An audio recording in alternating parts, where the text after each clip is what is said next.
아동 청소년 인권 이해.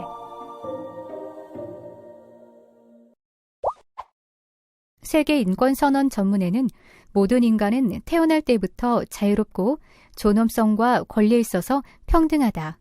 또 모든 인간은 인종, 피부색, 성, 언어, 종교, 정치 또는 그 밖의 견해, 민족 또는 사회적 출신, 재산, 출생 또는 다른 지위 등과 같은 그 어떤 종류의 구별 없이 이 선언에 제시된 모든 권리와 자유를 누릴 자격을 갖는다고 하고 있습니다. 또 헌법 역시 국가는 개인의 인권을 확인하고 보장할 의무가 있음을 적시하고 있고 국가인권위원회법 제2조에서도 인간으로서의 존엄과 가치, 자유를 부여할 것을 명시하고 있습니다. 이처럼 여러 법에서 명시하고 있는 인권이란 과연 무엇일까요? 사람에게는 누구에게나 사람답게 살 권리가 있습니다. 이러한 사람답게 살 권리를 우리는 인권이라 합니다. 인권이란 다시 말해 사람답게 살기 위하여 기본적으로 보장되어야 하는 권리를 말하는 것으로 인간이라면 누구나 갖는 권리이자 인간다운 삶을 추구하는 데 있어서 반드시 필요한 권리입니다. 인간은 자신의 정체성을 자유롭게 형성하고 자율성을 확보해 나가는 존재라는 점에서 인간으로서의 품위를 위해 누구에게나 인권은 보장되어야 합니다. 인권의 역사에서 아동은 항상 부모나 성인의 시각에서 보호와 동시에 통제의 대상이었습니다. 인권 침해의 많은 가능성에도 불구하고 미성숙성, 의존성, 불완전한 의사능력과 선거권 부재 등의 이유로 아동 청소년의 권리 침해에 대한 관심을 부각하기 어려웠습니다. 이런 상황에서 아동 청소년 인권은 1924년 제네바 선언을 시작으로 1948년 세계 인권 선언, 1959년 아동 권리 선언으로 이어지며 점차 부각되기 시작했습니다. 제네바 선언은 아동에게 최선의 것이 주어져야 한다고 최초로 명시한 선언입니다. 그러나 아동을 권리의 주체로 보기보다는 차라리 일반적으로 불리한 조건에 처한 아동에게 특별한 보호를 보장하려는 성격이 강한 선언입니다. 아동, 청소년 인권에 암흑기랄 수 있는 19세기에 들어와 산업혁명이 가속화되면서 노동력이 부족하게 되자 아동과 청소년에 대한 노동 착취가 빈번히 일어나게 되었습니다. 이에 대한 비판의 목소리가 커지면서 가혹한 노동으로부터 보호받을 수 있는 아동의 권리가 최초로 인정받게 되었습니다.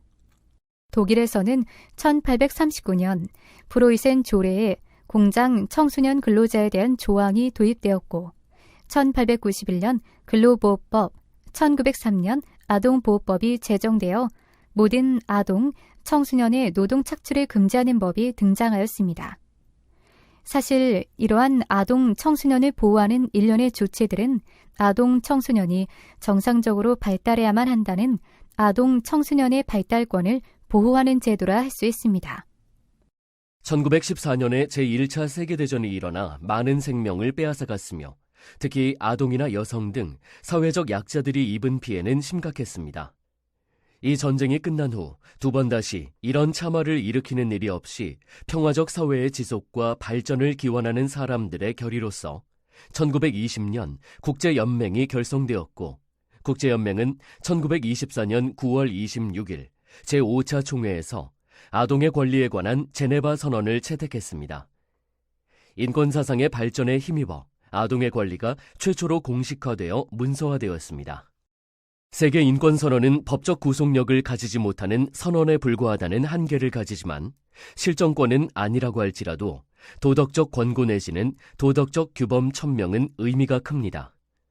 국제적 인권 기준과 체계의 발전은 1948년 세계 인권선언 채택을 계기로 본격화되었습니다. 세계 인권선언은 인간이라는 이유로 가지는 존엄과 권리에 대한 최소한의 보편적 기준들을 구체적으로 목록화한 것으로 시민적, 정치적 자유부터 경제, 사회, 문화적 권리까지 다양한 인권 내용들을 포괄할 뿐 아니라 권리 향유를 위한 국제적 구조, 인권 보호에 관한 공동체의 의무도 담고 있었기에 이후 이를 토대로 인종차별, 자유권, 사회권, 고문, 여성, 이주노동자, 장애인, 강제실종 등 다양한 분야의 국제인권 조약들이 발전될 수 있었습니다.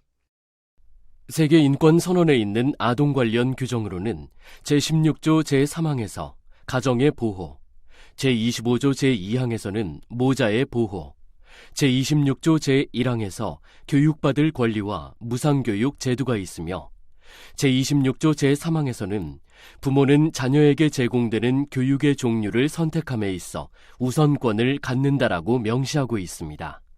아동 권리 선언은 아동, 청소년을 인권이나 자유의 주체로서 파악하려는 최초의 시도임에 큰 의미와 가치가 있습니다. 유엔 총회에서는 1959년 전문 10조로 된 세계 아동 권리 선언을 공포하였습니다. 이 선언은 아동을 단순한 구제나 보호의 대상으로서뿐 아니라 인권이나 자유의 주체로서 파악하려는 데서 아동 인권 선언 사상, 획기적인 진전으로 평가될 수 있습니다. 특히 아동을 인권이나 자유의 주체로 파악하려는 최초의 시도는 아동의 참여권을 기초하는 중요한 의미를 지니고 있습니다. 이러한 세계 아동 권리 선언은 1924년에 제네바 선언과 세계 인권 선언, 그리고 유네스코와 유니세프 등 국제기구가 발표하는 모든 문서에서 필요하다고 인정되었던 아동에 대한 보호 조치를 총괄한 것이었습니다. 즉, 제네바 선언과 비교할 때 이름과 국적 취득권, 적절한 영양, 주거, 의료의 혜택을 받을 권리, 심신장애아의 특수교육과 보호, 의무교육과 여가, 학대, 방임, 고용으로부터 보호받을 권리 등 한층 상세하고 넓은 관점에서 그 내용이 확대 개선된 것을 볼 수 있습니다. 유엔 아동권리 협약. 아동권리 협약은 아동이 성인과 마찬가지로 보편적 인권 향유의 온전한 주체임을 천명함과 동시에 보호의 대상을 넘어 권리 행사의 주체임을 확인하고 이를 지원하는 국가와 사회의 책임을 강조하는 아동인권 보장을 위한 국제사회의 분명한 약속입니다. 유엔은 1975년에 청소년의 3가지 주요 영역을 참여, 발달, 그리고 평화로 정하고 각 영역의 증진을 위한 지침을 개발하였습니다. 그리고 1979년 국제 아동의 해를 통해 아동의 인권 실현을 촉진하기 위하여 아동 권리에 대한 협약의 초안 제정을 위한 추진위원회를 구성함으로써 유엔에서의 아동 권리에 관한 국제협약의 채택에 결정적 계기를 마련하였습니다. 또 유엔은 1985년 청소년의 해를 선포하고 이어서 1989년 아동의 권리에 관한 국제협약을 선포하였습니다. 이 협약은 1966년 제21차 총회에서 채택된 국제인권규약에 경제적, 사회적 및 문화적 권리에 관한 국제규약 및 시민적 및 정치적 권리에 관한 국제규약에 규정되어 있는 권리를 아동에 대해 광범위하게 규정한 것입니다. 우리나라의 아동, 청소년 인권 발달. 과거 우리 사회에서 아동의 위치는 높지 않았습니다.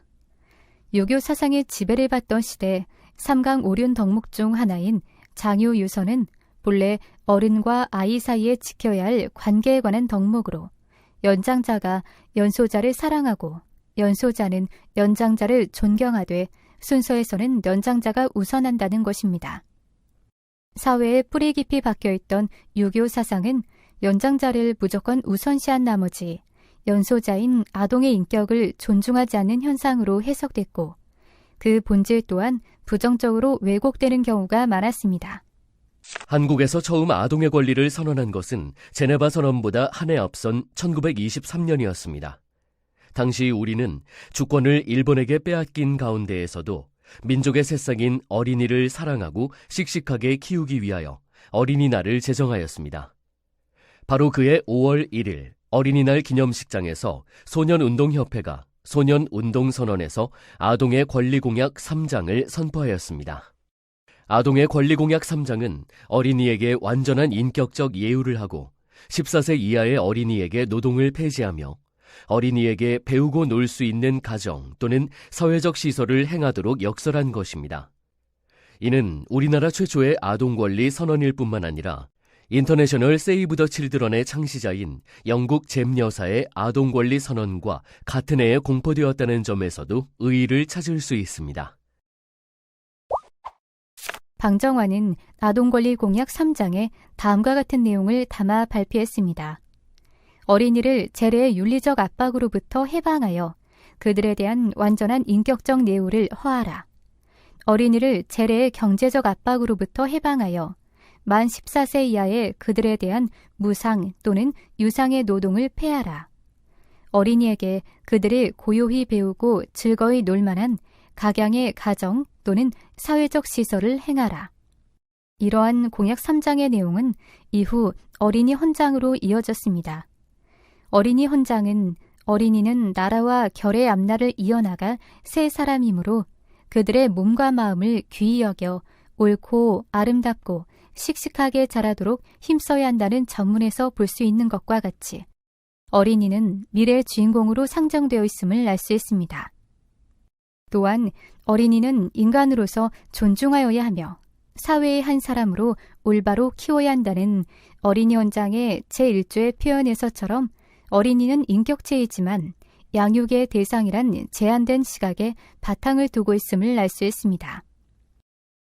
특히 어린이 헌장은 제네바 선언 아동의 권리 공약 3장, 그리고 세계 아동의 권리 선언을 종합하여 구성됨으로써 한국의 아동의 권리도 국제적인 수준에 맞추려는 시도가 이루어졌다는 데 의미가 있다고 할 수 있습니다. 이러한 어린이 헌장을 통한 한국에서의 아동의 권리에 대한 국제적 시도는 청소년의 권리 부분에도 영향을 주어 청소년 헌장을 선포하게 하였고 청소년의 인권에 관한 의식화 과제를 열어주었습니다. 이로 인해 1990년 청소년 헌장을 제정하고 이는 1998년 전면 개정되었습니다. 최근 정부는 2016년 대한민국 아동권리 헌장을 제정 발표하기도 하였는데 최근 제정된 아동권리 헌장은 전문과 9개 조항으로 이루어져 있고 우리 아동들이 겪고 있는 위기에 주목해 학대 등으로부터 보호받을 권리, 놀 권리, 표현의 자유와 참여, 상상과 도전, 창의적 활동 등을 비중 있게 다루었습니다.